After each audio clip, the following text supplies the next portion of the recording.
Hello বন্ধুরা, শুভ সন্ধ্যা। হ্যাঁ, এই বৃষ্টির সন্ধ্যা ওয়েদারে গিয়েছিলাম একটু বাপের বাড়ি।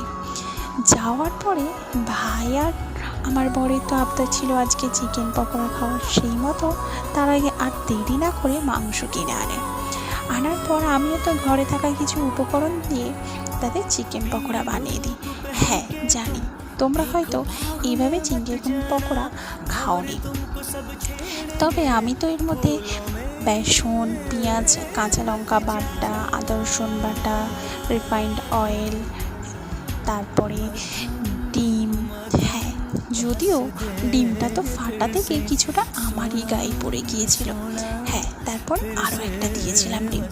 এইভাবে কিছুক্ষণ মাখিয়ে নিয়ে রেখে দিয়েছিলাম। তারপরে হয়েছিল লুচি। হ্যাঁ, লুচি ভাজার পরে করা হয়েছিল সেই পকোড়াটা করে কিছুক্ষণ পরে হয়েছিল মাংসর তরকারি।